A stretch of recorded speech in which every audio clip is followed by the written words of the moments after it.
विश्व भारती से मैं लोकेश व्यास। नमस्ते दोस्तों, हमारे यहाँ प्राय 50 वर्ष की उम्र होने के बाद आदमी को बुढ़ा या व्रत मानना शुरू कर देते हैं और 60 साल की उम्र में तो उसको खुद भी रिटायरमेंट आदमी कहना शुरू कर देते हैं। बोलचाल में भी हम ऐसा ही कहते हैं।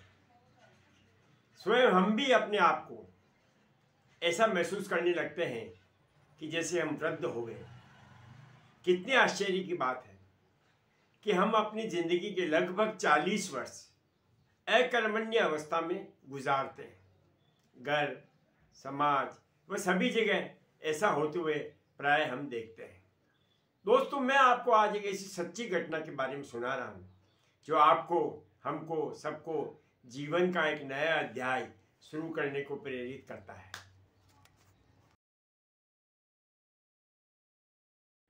ये है श्री राधा कृष्ण राव।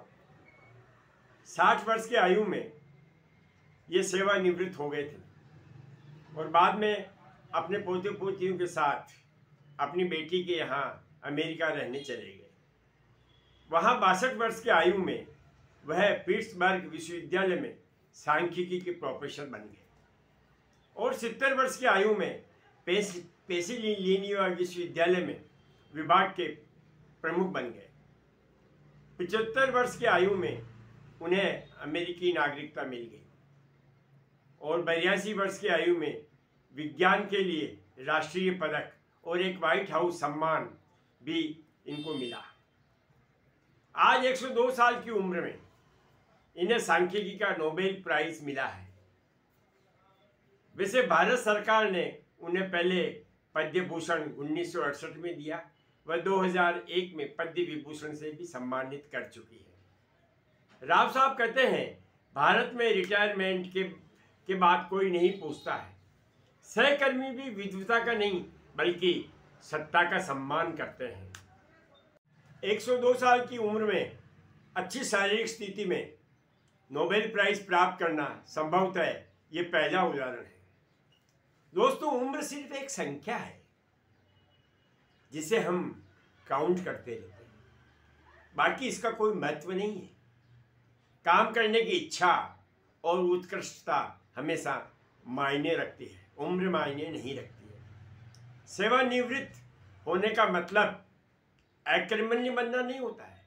जीवन अंतिम सांस तक पूरे उत्साह के साथ जीने का नाम है। दोस्तों, बॉलीवुड में एक महान हीरो हुए जिनका नाम था देवानंद। वो जिंदगी को इसी तरीके से उन्होंने पूरी जिंदगी को जिया और उनको इसीलिए सदाबहार हीरो कहा जाता था।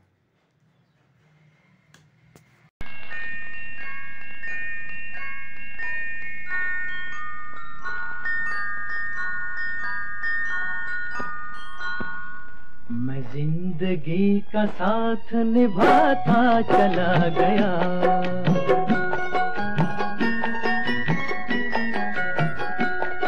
हर फिक्र को धुएं में उड़ाता चला गया, हर फिक्र को धुएं में उड़ा।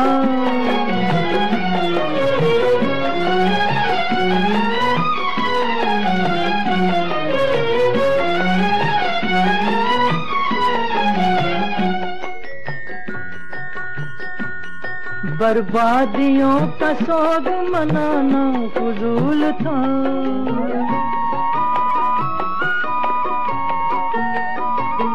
बर्बादियों का सोग मनाना फजूल था, मनाना फजूल था, मनाना फजूल था। बर्बादियों का जश्न मनाता चला गया, बर्बादियों का जश्न मनाता चला गया, हर फिक्र को धुएं में उड़ा।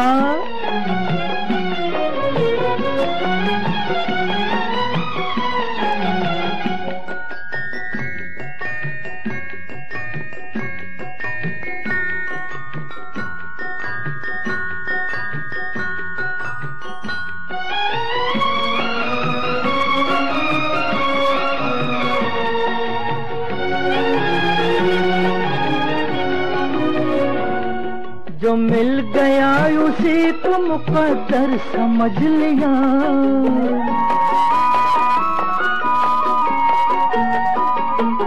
जो मिल गया उसी को मुकद्दर समझ लिया, मुकद्दर समझ लिया, मुकद्दर समझ लिया। जो खो गया मैं उसको भुलाता चला गया, जो खो गया मैं उसको भुलाता चला गया। हर फिक्र को धुएं में उड़ा,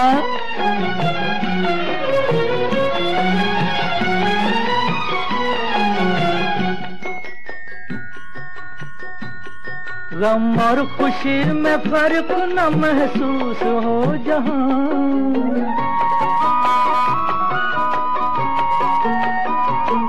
गम और खुशी में फर्क न महसूस हो जहां, न महसूस हो जहां, न महसूस हो जहां। मैं दिल को उस मकाम पे लाता चला गया, मैं दिल को उस मकाम पे लाता चला गया। मैं जिंदगी का साथ निभाता चला गया, हर फिक्र को धुएं में उड़ाता चला गया।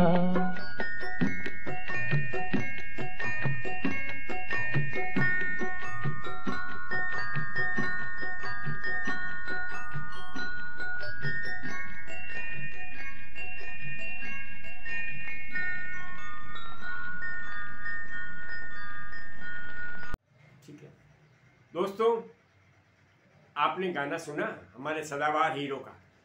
ऐसे ही जिंदगी को जीना चाहिए दोस्तों। स्वस्थ रहो, मस्त रहो और व्यस्त रहो।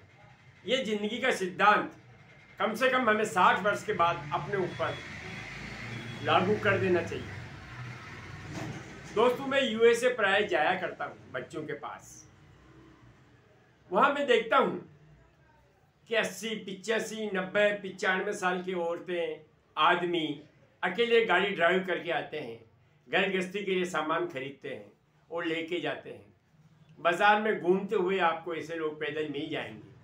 मुझे शुरू में आश्चर्य होता था, लेकिन अब नहीं होता है, क्योंकि प्राय वहाँ ऐसे आदमी कई रेस्टोरेंट में, कई जगह मिल जाते हैं। तो दोस्तों, मेरा कहने का मतलब ये है कि आपको और हमको जीवन जीने का जो तरीका 60 साल के बाद है, वो मनस्थिति बिल्कुल बदल जानी चाहिए।